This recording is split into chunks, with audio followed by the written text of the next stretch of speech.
Next, we're going to talk about interference and diffraction. All right.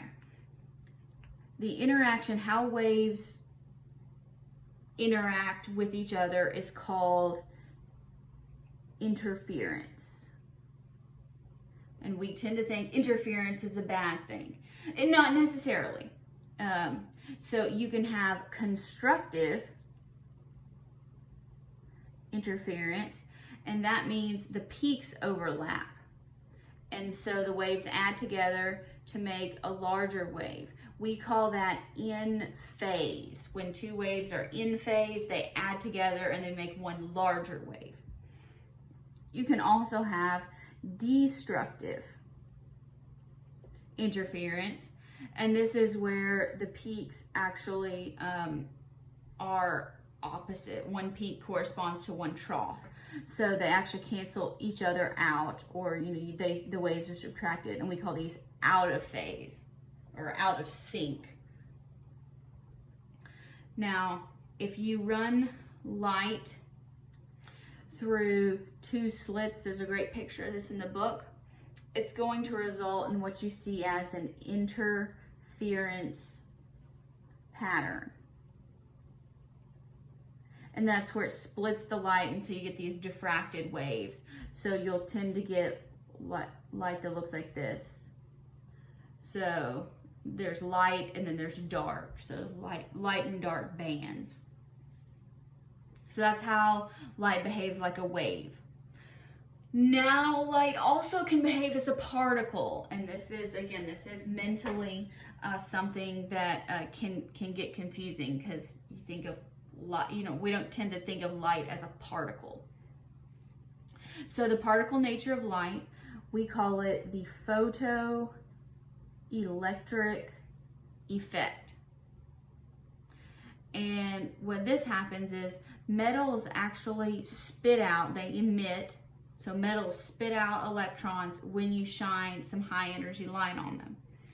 And what ends up happening is that the metals spit the electrons out because energy is actually transferred from the light to these electrons.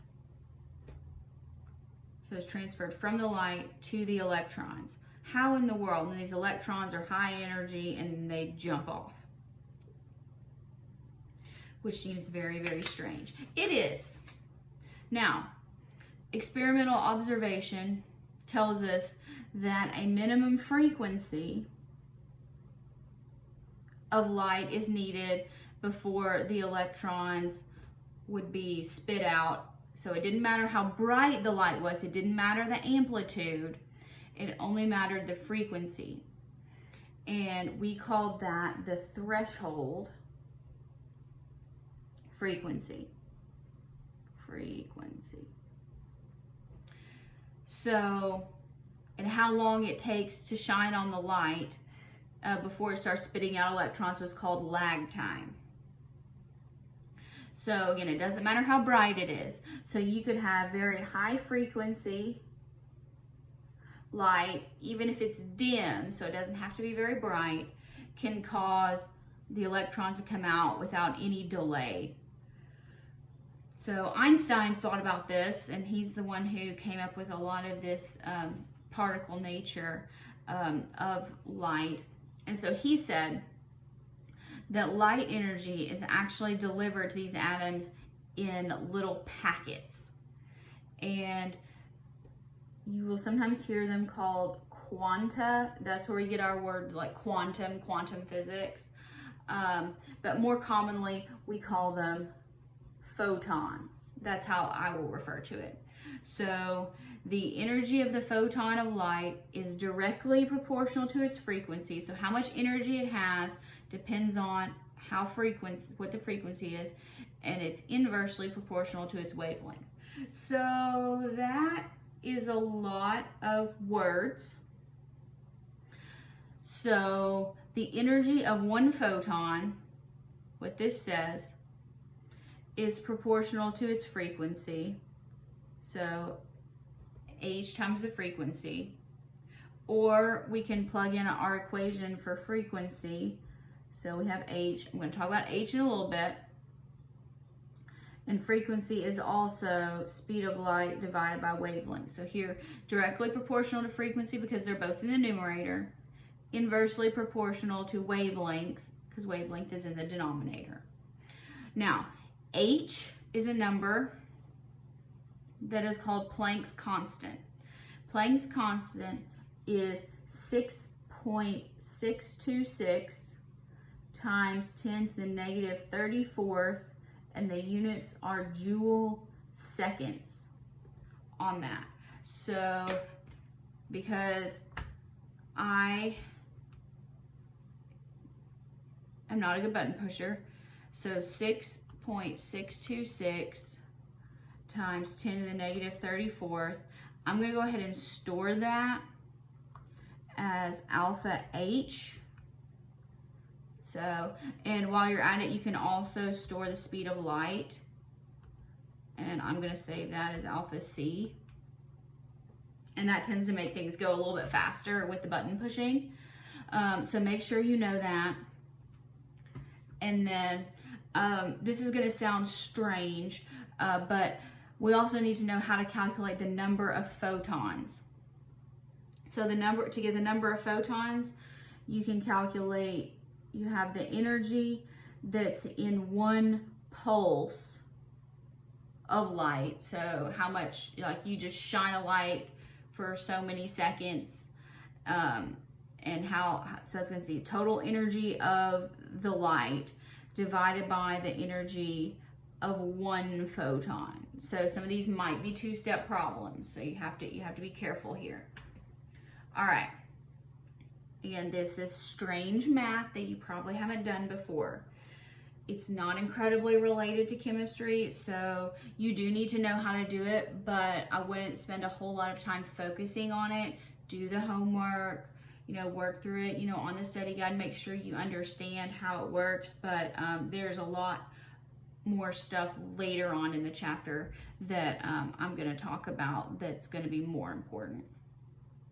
So if we have nitrogen gas that has, so it's a laser, and there's a pulse that tells us this is our wavelength, and it has this many, what is M? Little m stands for milli, so millijoules. You have to know your prefixes here. And we want to know how many photons does it contain.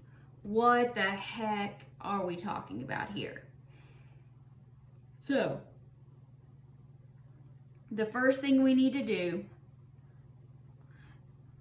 is we can say the number of photons equals the energy of the pulse divided by the energy of the photon. Do we have the energy of the pulse? We do. It's 3.83 millijoules. Do we have the energy of the photon? We do not. We got to calculate that. So let's do that first. But you know, we kind of set up, and these equations will be given to you. You don't have to memorize these, because again, you're not going to use them a whole lot in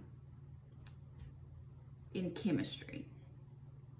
Okay, so I know that E of one photon equals, now here, to decide which one you're going to use, look at what you're given in the problem. Are we given a frequency or are we given a wavelength? So if you look here, we're given a wavelength. So that tells us we need to use this, hc over lambda. So here, just for practice, H, 6.626 times 10 to the negative 34th joule seconds. C, 3 times 10 to the 8th meters per second. Look, seconds go away. And our wavelength, 337 times 10 to the negative 9th nanometers, meters, because I went ahead and did the conversion. So there we go. And we're going to get an answer that's going to be in joules. So Now, because we have stored some of these, it's going to make our math a little bit easier. So you can just say HC divided by 337 divided by 10 to the negative 9th. Whoa, whoa, whoa, whoa, whoa. Messed that up. HC divided by 337 divided by 10 to the negative 9th. There we go. I was like, that didn't look right. Okay, and so that gives us an answer of 5.90 joules. And that's the joules per 1 photon. Joules for 1 photon. So 1 photon is 5.90 times 10 to the negative 19th joules. Now, let's go back up. Again, I know this is weird. These are multiple step problems, but because we've done our thermochemistry, we're used to multi-step problems.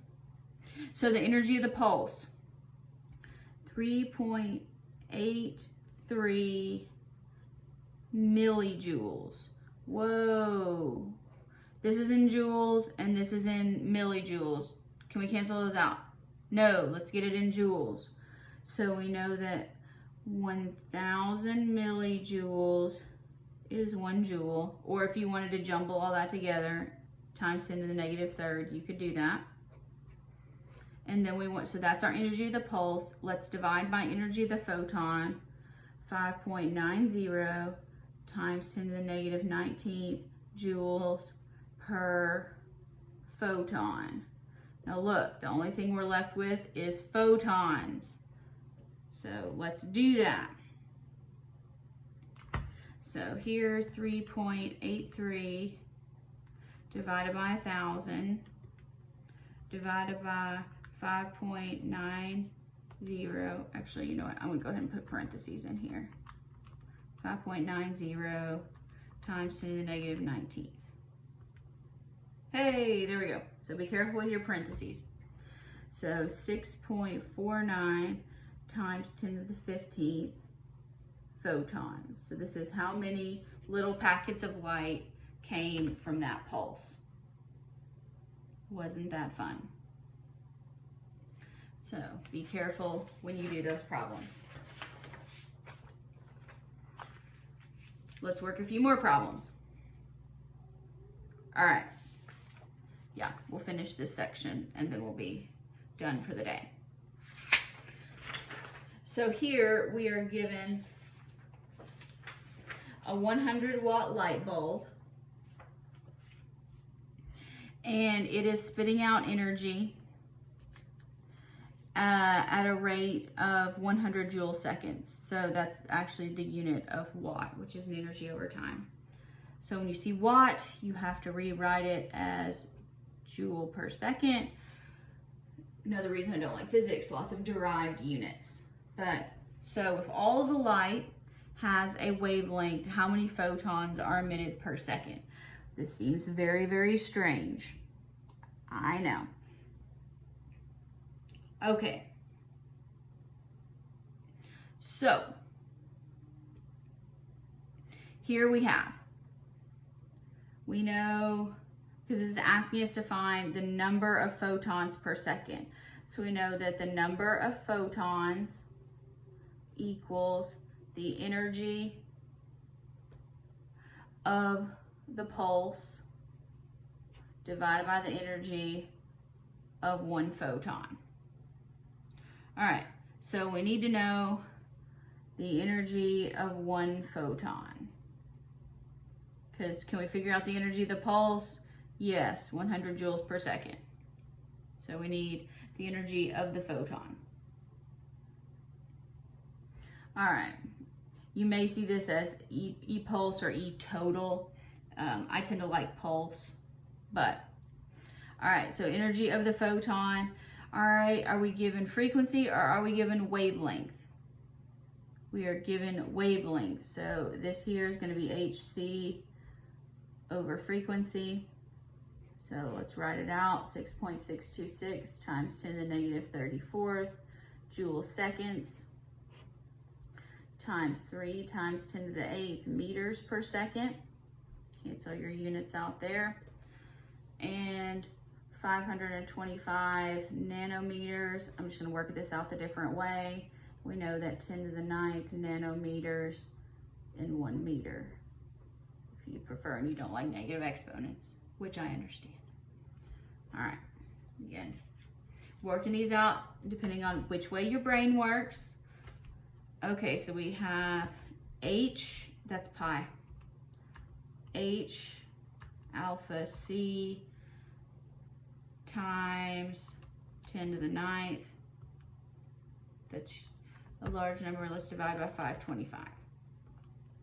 So here, 3.79, and that's joules per photon, per 1 photon. The energy of 1 photon.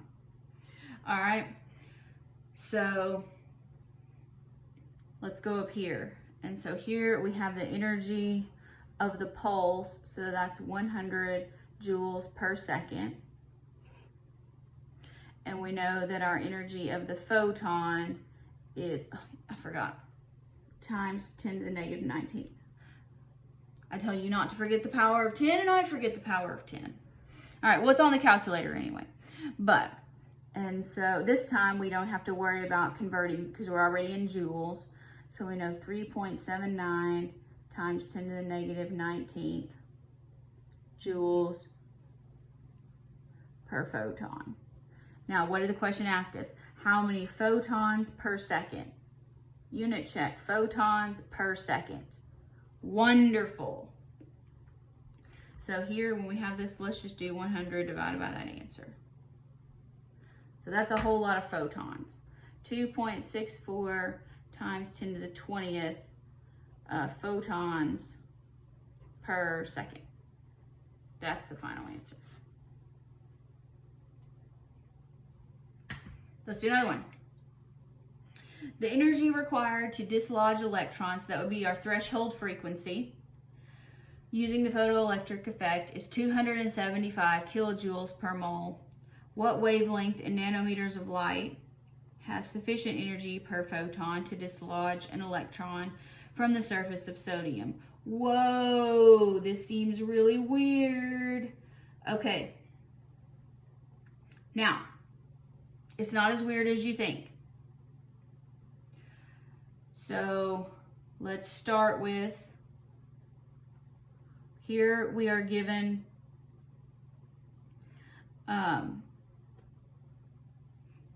let's figure out, we're given this here, which is going to be like representing our E-pulse in a way. So let's convert this 275 kilojoules per mole. Let's go ahead and convert that into how many joules per photon we need.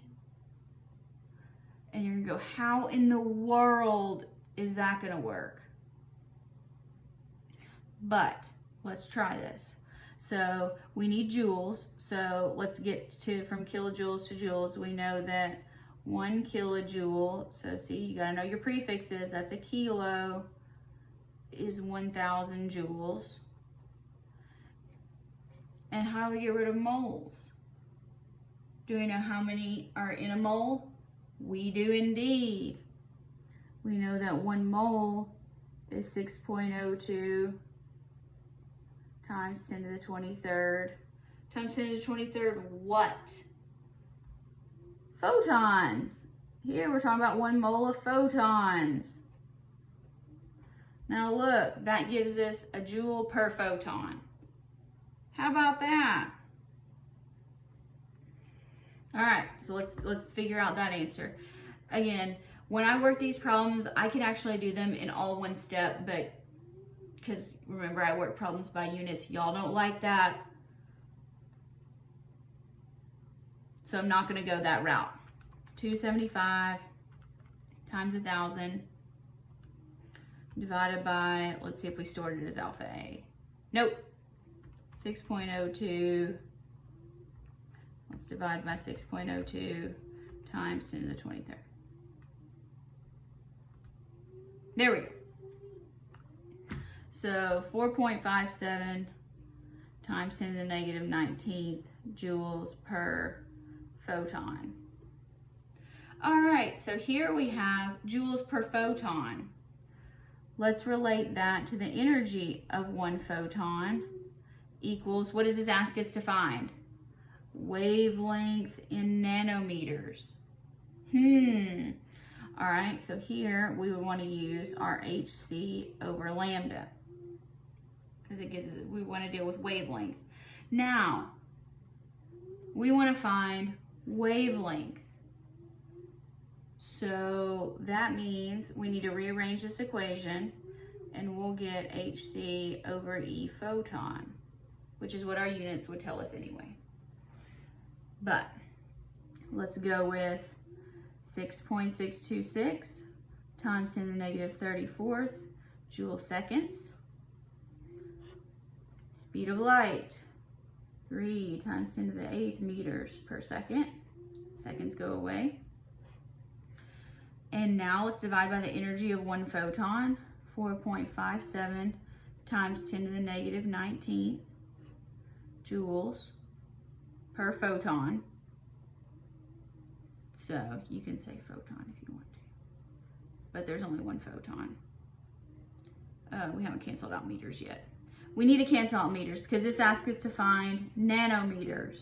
So we know that 1 meter is 10 to the 9th nanometers.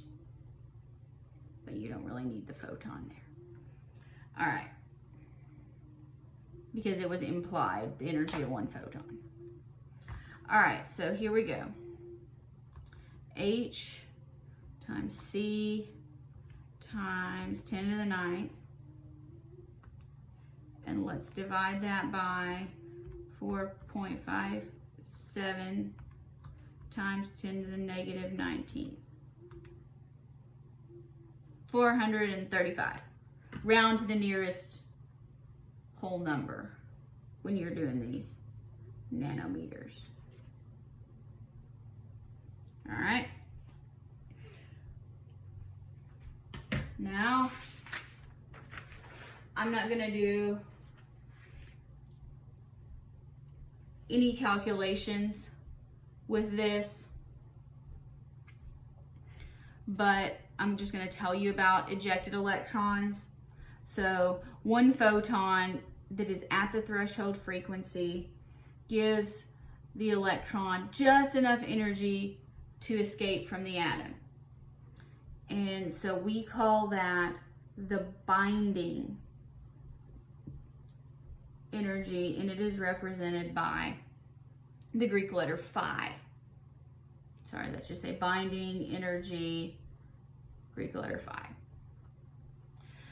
So when irradiated, that means when we shine light on it, with a shorter wavelength photon, the electron actually absorbs more energy than it actually needs to escape. And that excess energy becomes the kinetic energy, which would be the motion. So you can actually calculate the speed of the ejected electron. But so the kinetic energy is represented by the energy of the photon, which we know how to calculate, the energy of the binding, so E binding. I know I wrote that already. But so that could be energy of the photon, H times frequency, minus binding energy, which is that, phi. We may pronounce phi. Okay. That is it for the wave calculations. We're going to get into something different in the next section that's going to be a lot more important and chemistry related. So make sure you know how to do these, practice them in the homework, practice your units, practice your prefixes. You do need to know how to do all of that. So it's a great review of some of that unit conversion stuff that we did back in chapter 1.